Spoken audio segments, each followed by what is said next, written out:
Hello, my relatives.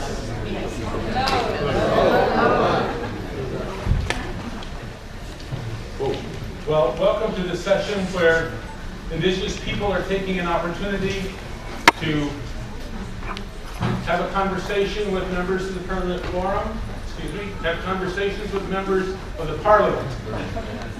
I have to put on my other hat, I'm sorry. And we're hoping for a dialogue, not only with parliament members, but also with the audience here. You know, we have some specific issues to present. But before we get to the formalities, I would like to have our honorable leader here, Jake Swamp, come up and do an official opening here.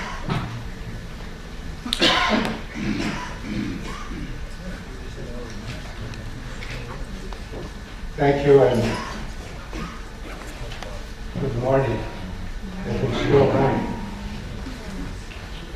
I would like to share with you a customary greeting that we do whenever we gather together for important meetings or less important meetings, and it's to prepare our minds for the task we have at hand. It's important that we have our minds together, and it does draw the minds together. So I'm going to do this in my language, and I'll come back and translate for you. And I will try not to make it too long. It is kind of long, but I will shorten. Negatiwa no unisrade. Ne di humbe da ke waka fe nuni ne tani ko hasu. Ne yuni wado ka eni hoyera do no da hu no ga nuwe nando atwe nuni ne ka diwa aska igwa hitake igwa ni ko hasu. Dao ga diwa hone nu nando wa ke rade ne chinu nya hucha da. Ne we ro ne igwa ishta ko hage ne yuki havi. Danga diwai hone me to waile enagadi na to wagera de ne de do ten harnio ne jnis te kahanta yondo ne ga diwai honi ne jnis yo de nario ne ne gyo hekwa danga di honi nu na do de ni ko haira de ne ga diwai ne di tinu harnio ne wai jni chika me kunyo danga diwai ne honi so ba yotoi ne kya to wa yakesso Danga di hodi e dieti subayani. Ne ga di wa ne wanu kwasu ne algu di hawita kanu waktatsa. Danga di honi awera yupiro ke ne jwata hujade e nuni de weta kayata ke hatsa ne yupatu. Danga di wa de nuni sagot kawa ne lugudi. Danga di honi e di go de waden jistadanyo enuni sagot kawa oji to hogo. Danga ti one nu natowa gera de nen ora so nen kai ni kawara ke de die tinu parnyo ne gati wa da ase sununi ne jini ti to atoya. Danga ti wa hegadi natowa gera de ne ja to chatta sununi taneta nen yuki sotako nen radiwe. Ne gati to harago jwata hujade There's ako no chut kawe then aka beni ai ko karoni danga diwai hore nu natowa gerate chikara kareni then wa unisrade do hoskote do chidoa chi agyo kene danga diwai de na sultane nu ni kahawi ne wa de ni kisota eke go sharag danga diwai de hiya dakge enu na du diswate do nani utisto kareni Danga diwade honi desubawi kai nyoriwa. Danga dioni nahote yukoya dinetane ne jini chide duwadenu. Danga diwade sakoi hude gairi yukoya take ne yukia nyado hunchake diko tawaye ne ga diwade tinu waro heka dinyo iwa iko. Danga diwai hone nu natowa gerate nanoro na dakso ba izo ne to chito wano waro medyo na ho, so, medyo so pawi. O nagatiwa ne, unde hudundo, medyo ganun iba, kali, o na asta hundo, na iba di ko haso, eka di diyo, na iba di ko. Today we are so fortunate as a people to be able to meet together in this room. It is very important that our minds come together to discuss our future. And today, before we go any further, we should bring an acknowledgement and thanksgiving to our relations that we live with in this world. We go directly to our Mother the Earth and thank her for the many different gifts she shares with us each and every day. As we look upon the land, we see the many different grasses that grow. And we see the many different waters that flow in their different directions. And within those waters are other relatives, such as the fish and the insects. And also, it was planted here on earth, the foods that come to us to nourish our bodies. We give thanks to the fruits and the berries that have been planted here, and also the medicinal herbs that we use to chase away diseases and sickness. We give thanks to all the trees, for they come to us and help us all the time. Keep us warm when it's cold. We give thanks to all the animals that are roaming about on the earth. They have contributed so much to our survival, and we must thank them also. We give thanks to all the birds who sing their beautiful songs so that we may enjoy this life. We give thanks to the four winds that come from the four directions, renewing the air that we breathe. We give thanks to the thunder beings for bringing fresh water and to withhold underneath the surface of the earth those monstrous beings that might destroy us if they ever surface. We give thanks to the sun, our oldest brother, who shines his light so that we may see creation clearly, giving his warmth. We give a special thanksgiving and greeting to the moon, who is the one that works with all the female cycles, determining when everything shall be born, and also watching over the waters of the world and also the waters within us. We give thanks to the stars, for the stars are the ones that send the dew to the flat one on earth. We give thanks to the four sacred beings who were assigned to watch over the human family so they do not self-destruct. And now we have reached a special place in the heavens above where the Great Spirit lives. Although we do not see the face of the Great Spirit, we can feel its presence within every living thing, including within us.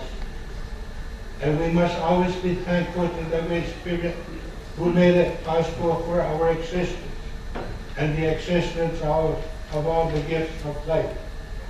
And with that, we say our meeting now is open. And now I will share several items which is very important. Sometimes when we gather and we come from long directions and come from many different places, sometimes we carry something that is very heavy on our mind. Maybe recently we lost someone, a loved one. And because we're here, we're thinking about it. Well, we need everybody's attention today. So what we're going to do, if anybody is in this condition, I know that you might have tears in your eyes. So I'm going to reach symbolically up to the heavens. And I'm going to bring forth the softest skin of the palm I'm going to use this to wipe your tears so that you are able to have a good vision again. Second, when something happens in our lives and we suffer pain from grief, the dust of grief will settle in the ears, and it would be hard for us to hear or understand each other. So today we need good hearing. So I reach to the heavens up above, and I retrieve the softest feather that I could find, and wipe away the dust of grief from your ears, so that your hearing will be strong again. Now thirdly, we need a strong voice. And so sometimes what happens when someone is suffering from pain, something grabs them in the throat and they stay there. There's an obstacle obstructing the voice. So today we're going to reach up to the heaven, and we're going to retrieve the softest and purest water and bring it down for you to drink, symbolically to wash away that lump in the throat, and therefore it will replace your strong voice. For now we are completed, and now our work will begin. Thank you. There will go on.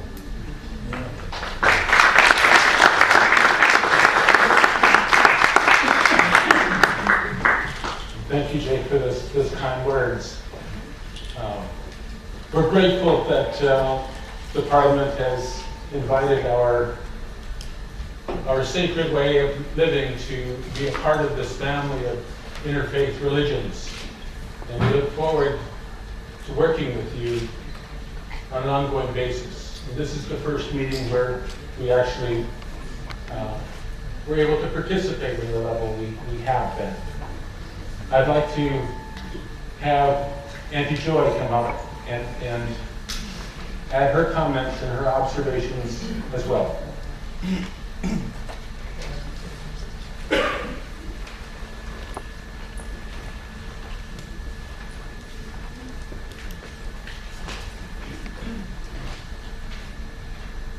Thank you. I've just taken some lollies, so I needed some sugar for energy. So just have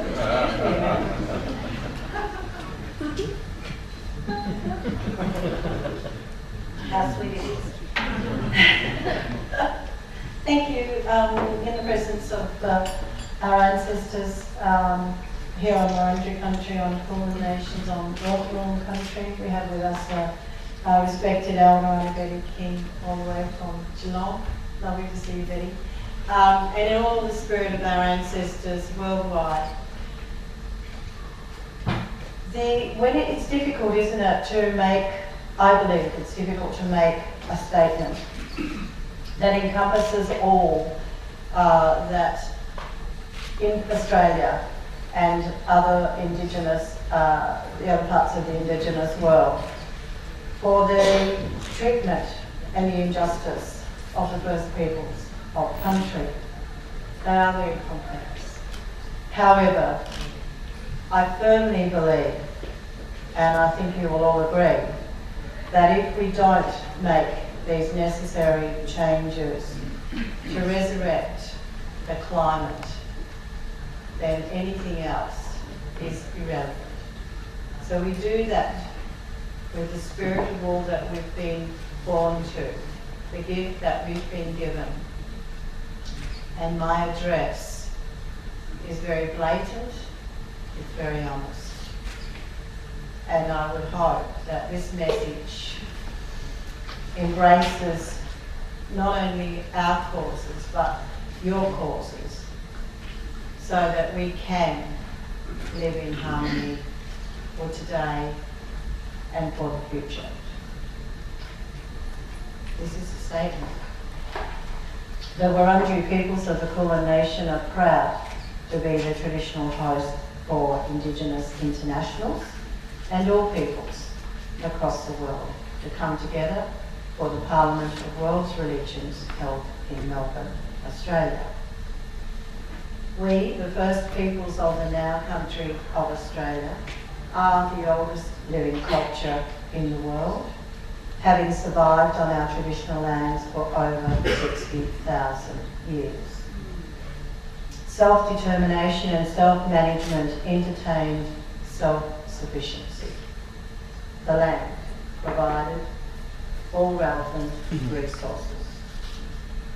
The arrival of settlers savagely destroyed these resources. And now there is an urgent cry to restore and return those natural elements for many more breaths. Is there no shame for these universal actions? If I were but you, would I have done the same? Let us not all perish, and we will, before we, you and I, hear and heal the gift of life. Thank you.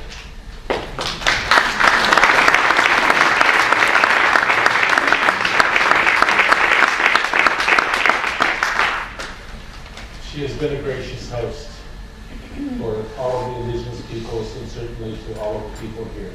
And we like to maybe thank you.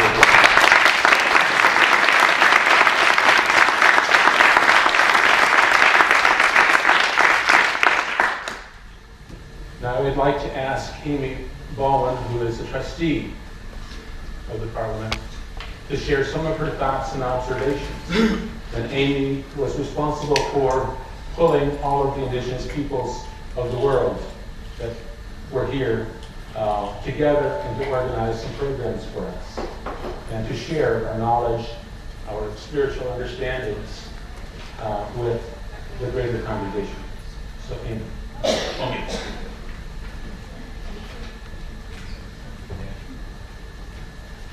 I think it's afternoon now. Good afternoon.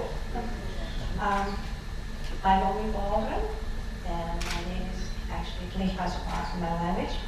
And I'm a member of the trustees for Parliament of the World Religions.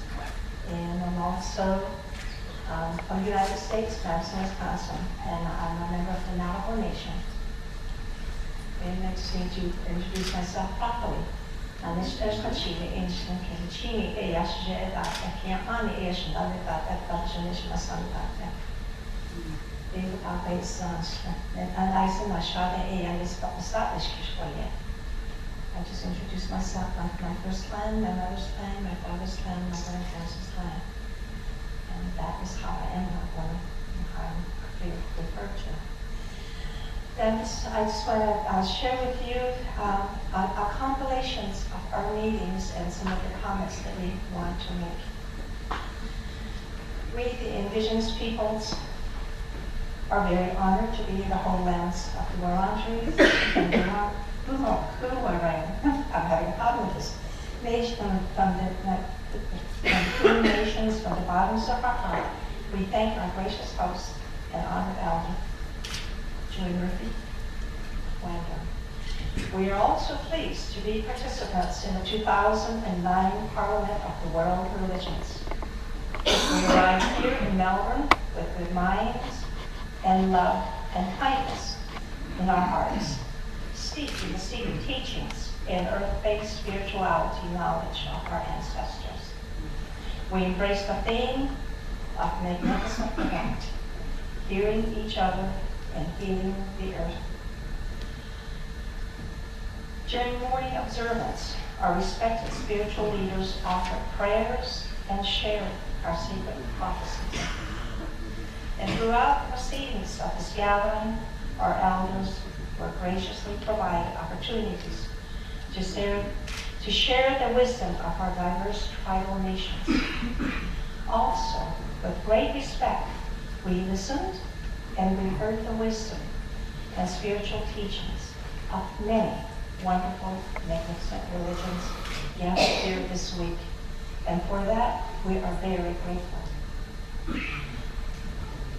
On the many panels and workshops, our leaders raised pertinent issues facing our communities. For those critical concerns, we humbly ask members of the Parliament and the interfaith communities gathered here today for your prayers, your political support, your resources to assist us in advancing constructive strategies for the attainment or redress of the following important matters. 1, climate change. The far-reaching impact on our people. Far-reaching impacts on our people and our homelands, and for those involving immediate actions. 2, the freedom to exercise our Indigenous religious beliefs and the eradications of discriminations and intolerance. 3, protections of sacred places used for prayers and ceremonies. At these special places, we minister to the earth and heal our sacred souls. And heal her sacred souls, their sacred souls. 4, a critical need to strengthen and continue our unique culture and languages. 5, the return of the bones of our ancestors and our sacred idols.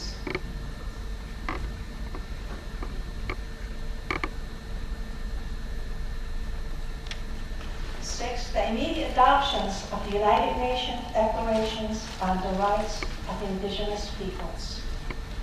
And 7,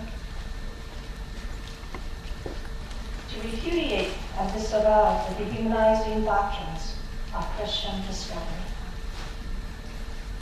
Finally, we thank the Parliament for inviting our peoples, our spiritual lifeways, to be a part of this wonderful interfaith gathering of the religions of the world. With great optimism, we look forward to continued and productive working relationships.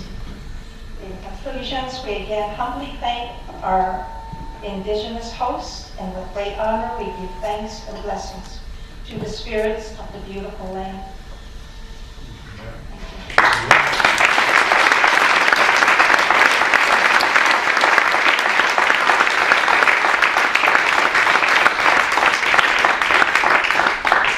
Thank you, Annie. And I would like to invite our honored elder and distinguished leader, Warren Lyons, to offer his comments and his observations as well.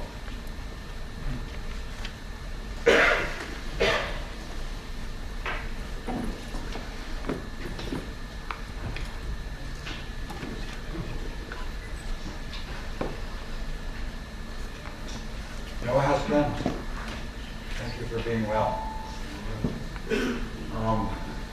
Jake and I have been pretty busy. We just finished a session on prophecies this morning, and it reminded me a lot of what we're facing today.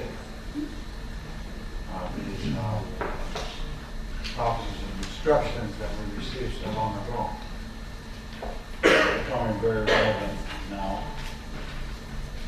And we have to look to one another for support. And we have to work together to meet these issues on a collective basis that's based on respect and equality, equity and justice.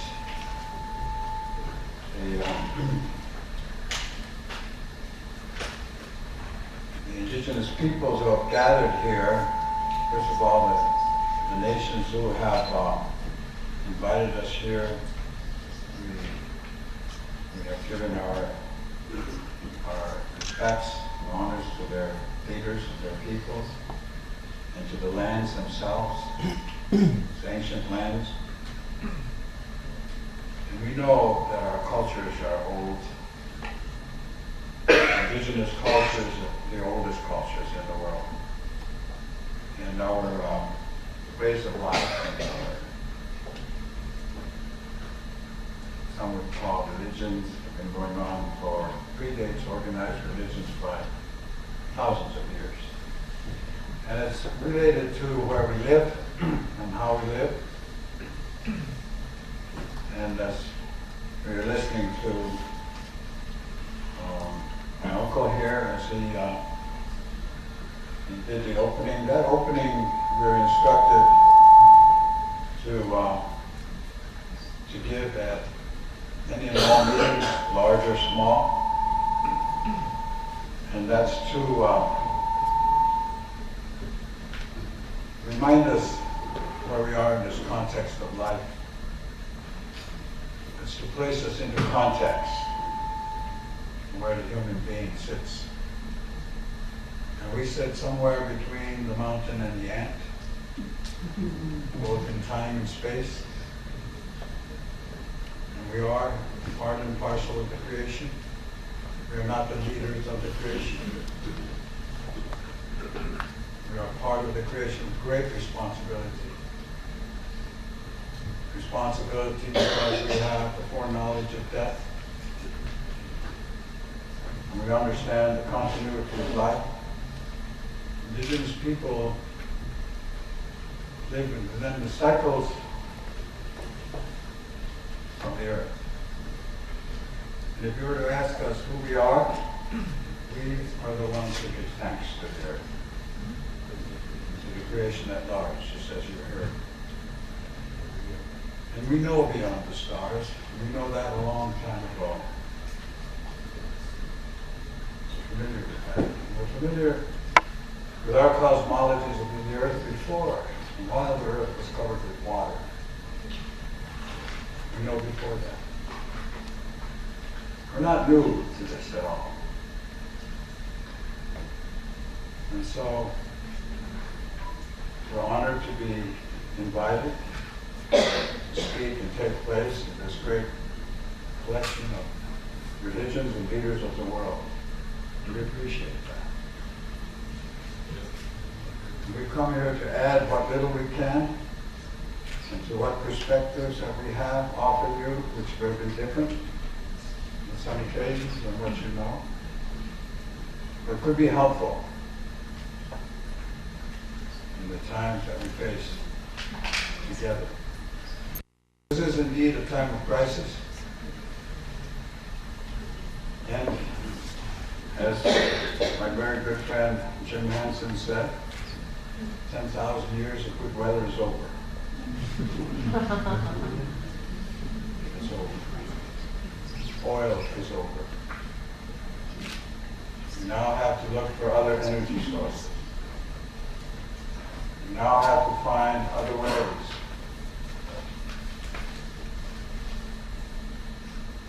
1950, 59 years ago, I was 20 years old. And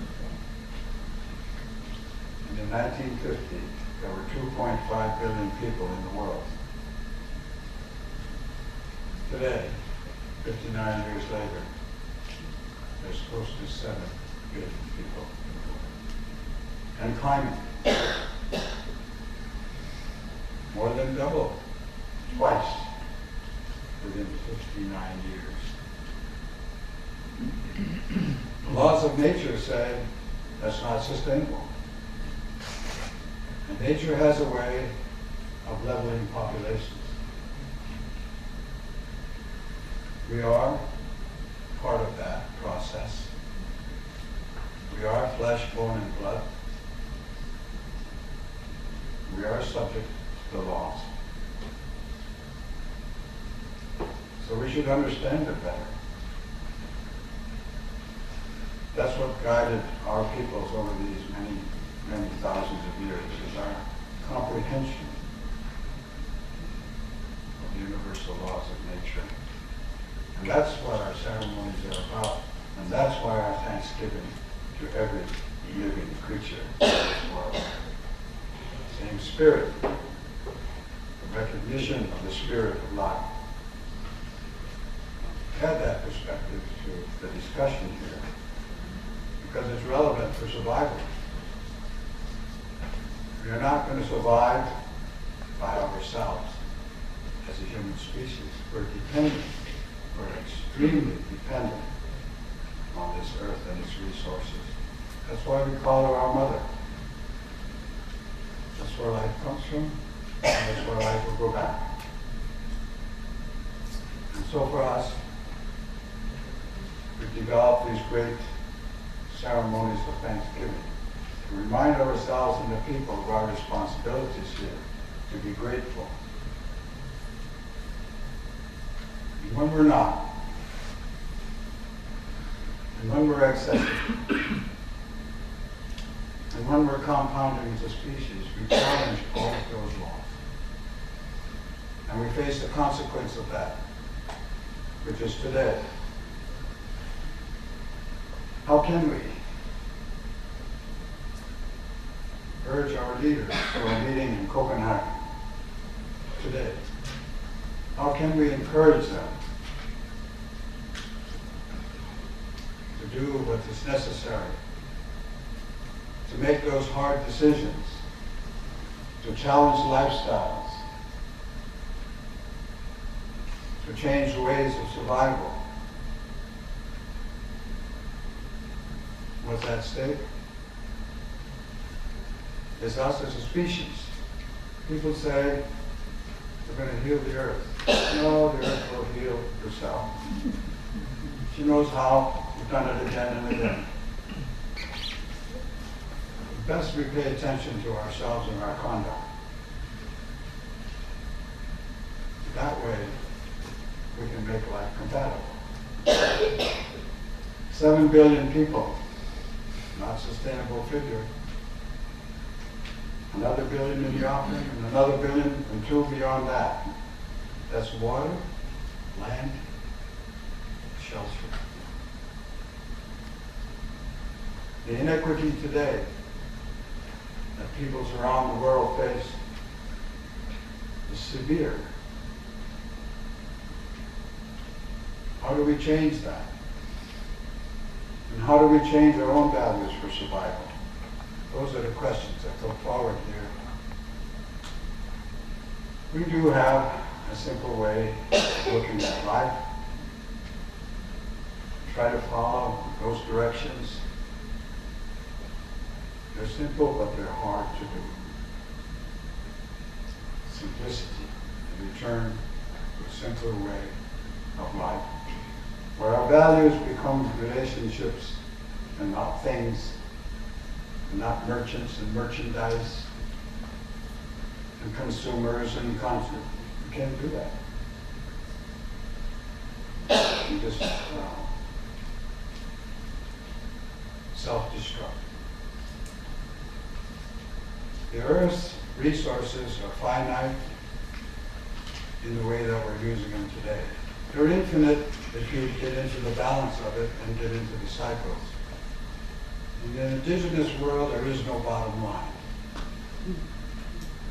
There's only a cycle, a circle, that goes on and on and on. And living within that cycle and living within that balance ensures consequences of life. Bottom line does not. As an economic term, the bottom line. If you want to live by the laws of the bottom line, then suffer the consequence. Too bad we all go along. We're a species and we're vulnerable. Creator gave us this. Gave us instructions how to protect it, how to live with it. And somehow or other, we wandered way, way off course. So here we are. This is a great meeting. This is a great opportunity to be united. Let's send a strong voice to Copenhagen to say, enough.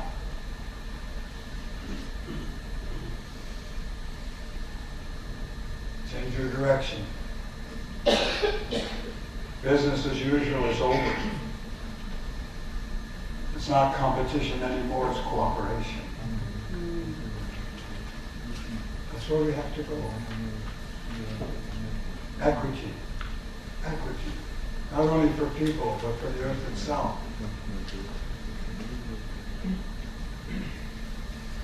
Count the tigers. Count the gorillas. You can count them now. That's how few there are. And when they go, it's a sad time for all of us. But remind ourselves that we're right behind them. We're not immune from this at all. And that's what you have to learn. So, in our short time, just a few words of caution. Remember the Thanksgiving, to be thankful, to be grateful for what we have, and to relearn that great ethic of sharing. Not me, not mine, but we and our. Then we might have a chance.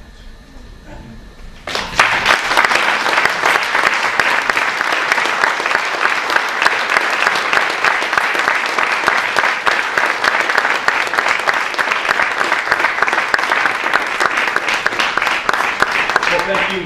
Thank you, Warren, for those words. And keep in mind, we approach you and members of the Parliament for a partnership. That we don't want this to be the first and only time Indigenous peoples are brought into.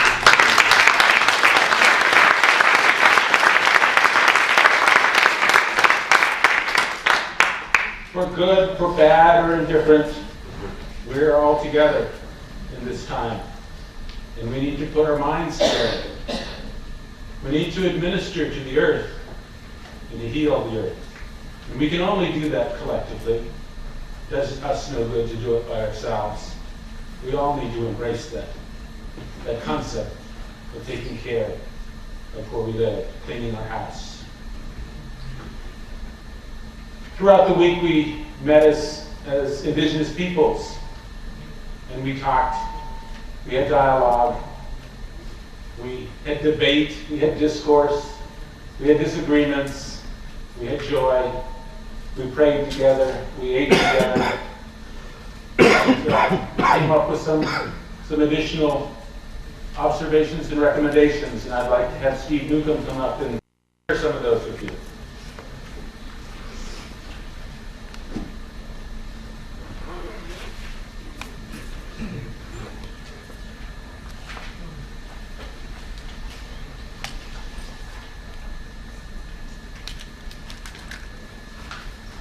Good afternoon. My name is Steve Newcomb. I'm with the Indigenous Law Institute based in North America. I live in San Diego, California. And before I read a few comments that were developed by the Indigenous people's representatives, I did want to mention that in terms of what Chief Jake Swamp had mentioned with regard to the prayer, that has to do with condolence, as he mentioned. And condolence is really a different kind of term than reconciliation. Reconciliation is a term that comes out of the Inquisition, and it was used during that time. Condolence has to do with acknowledging the sacred relationship between all life forms. One of the things that Chief Arn Lyons had asked me to write up this morning was the following statement, the following line, which is: the traditional spiritual practices and ways of life of Indigenous nations and peoples are based on original natural laws and predate organized religions by thousands of years. They therefore deserve the honor and respect accorded to the world's religions. The word laws is an acronym, according to the Western Shoshones, which stands for land, air, water, and sun. And you have here, within this land, a culture that dates back at least 60,000 years. So these are among the oldest and wisest spiritual and ecological traditions in the world. Unfortunately, there are certain things, ways in which religion has been interwoven into law and policy that has dehumanized our peoples, and as a result of that, it has been very difficult for the peoples of the world to be able to learn from our traditions and the ecological wisdom. With that, I will say that in keeping with the theme of this year's Parliament theme, make a world of difference, caring each other, healing the earth, we, the Indigenous peoples participating in this Parliament, hereby issue this statement. I will mention that this is in the form of a draft. We are Indigenous peoples and nations who honor our ancestors and care for our future generations by preserving our lands and cultures. For thousands of years, Indigenous peoples have maintained a fundamental and sacred relationship with Mother Earth. As peoples of the land, we declare our inherent rights to our present and continuing survival within our sacred homelands and territories throughout the world. We commend the Australian government's recent support for the United Nations Declaration on Indigenous Peoples. We call on all governments and peoples of faith to support and implement the provisions of the UN Declaration. Since time immemorial, we have lived in keeping with our sacred laws, principles, and spiritual values given by the Creator. Our ways of life are based on thousands of years of accumulated ecological knowledge, a great respect for our Mother Earth, a reverence and respect for all our natural world, relations, and the survival of our languages, cultures, and traditions. The Indigenous instructions of sharing and the responsibility of leadership to future generations are wise and enduring. As the traditional nations of our lands, we affirm the right to educate our children in our earth-based education systems in order to maintain our Indigenous knowledge systems and cultures. These have also contributed to our spiritual, physical, and mental health. Indigenous peoples' concepts of health and survival is holistic, collective, and individual. It encompasses the spiritual, intellectual, and physical, the emotional. Expressions of culture relevant to health and survival of Indigenous peoples includes relationships, families, kinship, social institutions, traditional laws, music, dances, songs and songlines, ceremonies and dream time, our ritual performances and practices, games, sports, language, mythologies, names, land, seas, and water, every form of life, and all documented forms and aspects of culture, including burial and sacred sites, human genetic materials, ancestral remains, so often stolen, and our artifacts. And I will mention that there are, from what I have learned from my my Aboriginal brothers and sisters here in Australia, from what I understand, some of their ancestral remains are in 35 museums in different parts of the world. Unfortunately, certain doctrines have been threatening to the survival of our cultures, our languages, and our peoples, and are devastating to our ways of life. These are found in particular colonizing documents, such as the Interest Terra Papal Bull of 1493, which called for the subjugation of non-Christian nations and peoples, and the propagation of the Christian empire. This is the root of the doctrine of Christian discovery that is still interwoven into laws and policies today that must be changed. The principles of subjugation contained in this and other documents, and in the religious texts and documents of other religions, have been and continue to be destructive to our ways of life, meaning religions, cultures, and the survival of our Indigenous nations and peoples. This oppressive tradition is what led to the boarding schools, the residential schools, and the stolen generation, resulting in the trauma of language death and the loss of family integrity from the actions of churches and governments. We call on those churches and governments to put as much time, effort, energy, and money into assisting with the revitalization of our languages and cultures as they put into attempting to restore.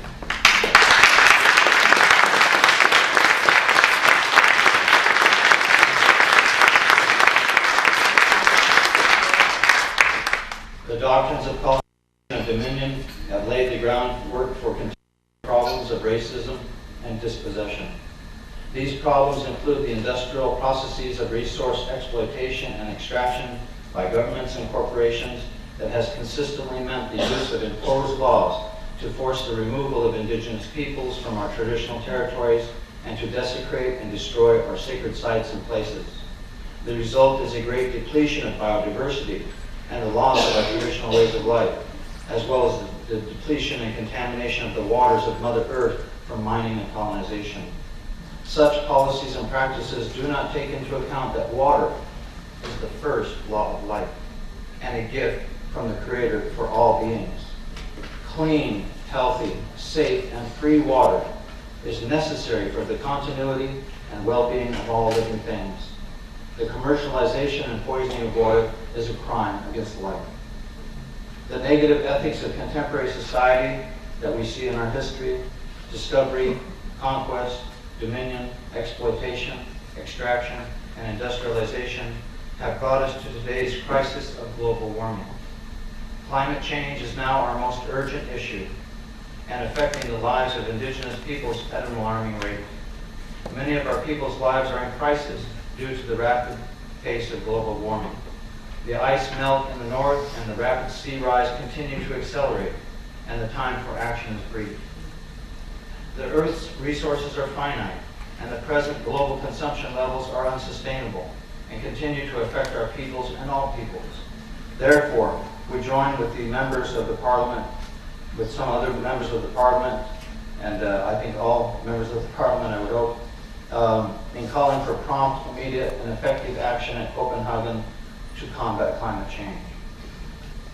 Finally, I will mention that toward the end of here, it does say that on September 13, 2007, the United Nations General Assembly adopted the UN Declaration on the Rights of Indigenous Peoples in support of this historic event.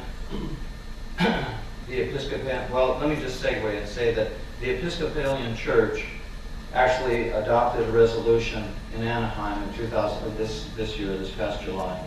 And they did so repudiating and disavowing the doctrine of Christian discovery. And in doing so, they took particular note of the charter issued by King Henry VII of England to John Cabot and his sons, which authorized the colonizing of North America. But it was the same boss-over tradition, as one Aboriginal elder gave me a terminology to use, it's very direct, to say that this was eventually brought to Australia and has been used in law and policy here as well, in the tradition of terra nullius and terra nullis.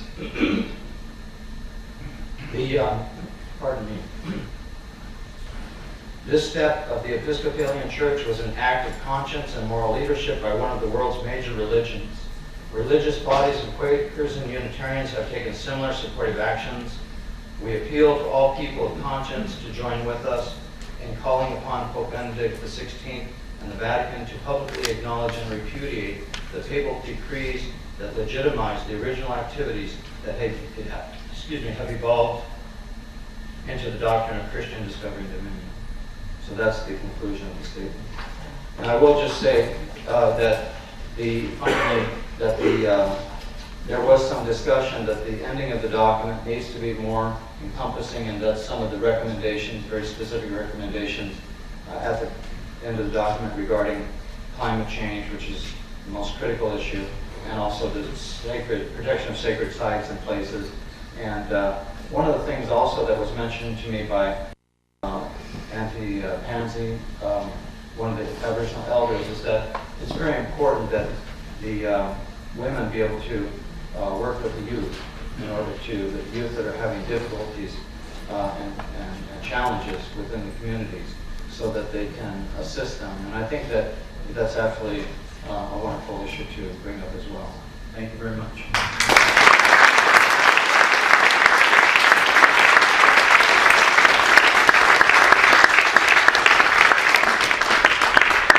Well, as you have heard, these are not simple issues. These are issues of deep concern. These are deep faith issues that we bring to the community here. And we ask, again, that we do this in partnership. And a spokesperson, Helen Spector, will offer her comments and observations from today's conversation. And she is the trustee of the Parliament.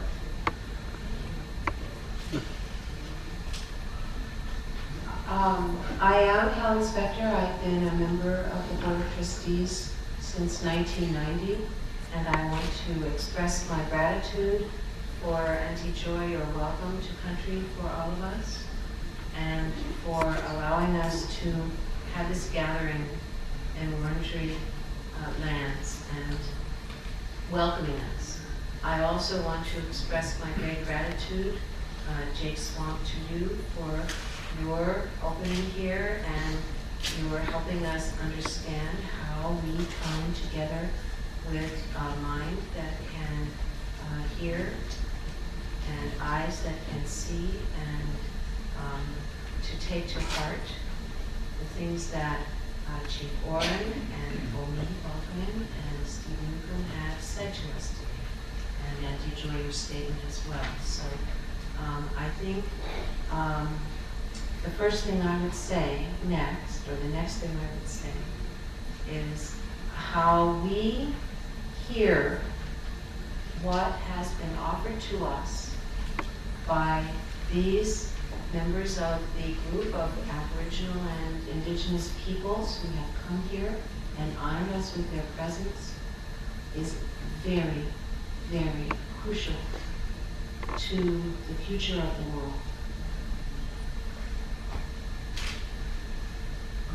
Chief Warren Lyons says to us, it is simple but not easy. And in fact, in understanding how not easy it is, we understand that the simpleness comes from the commitment of each of us to act, and the complexity of the context and the interrelationship of all these forces helps us to understand that while the intention may be simple, it is not easy. It's not easy. And our choices that we make as we go home from here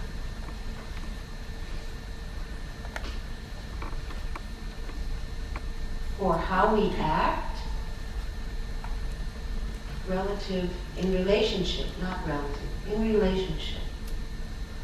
to each other and to the earth will determine the future and what future we have.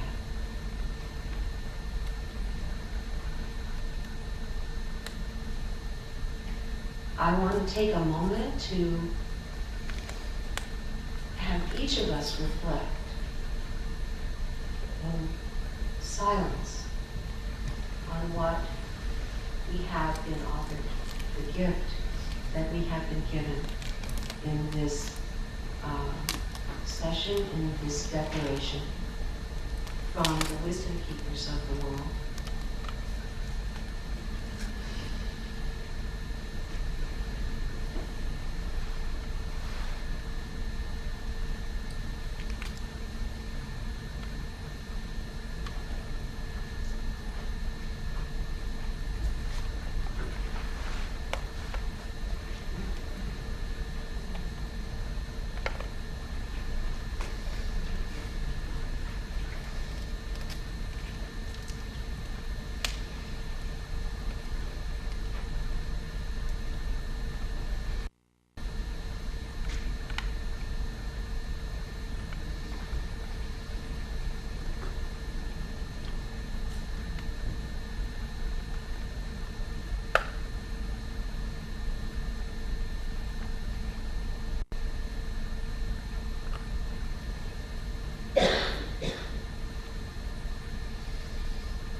Each culture that you bring into this place, to which you will return, for each of them, you are a carrier of this message.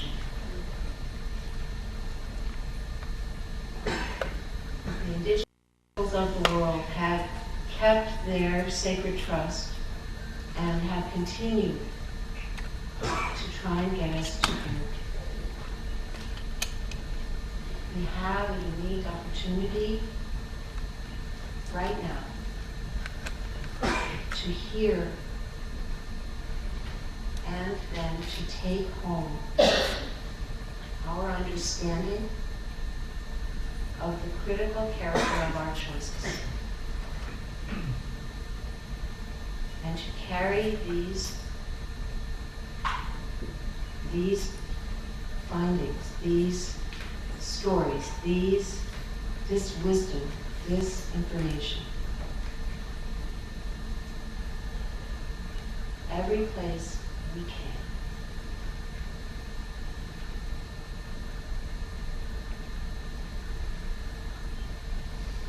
So I ask you to think now of the first. You will take this as you go home and anchor that in your thoughts as the first of many. This is serious stuff. And we, you and I, are privileged to be here. To hear in whatever way we can what has been offered to us today. I know you have something you want to say. I'm a guest at this podium. So Christopher, I would invite you here to do whatever is next. Thank you very much.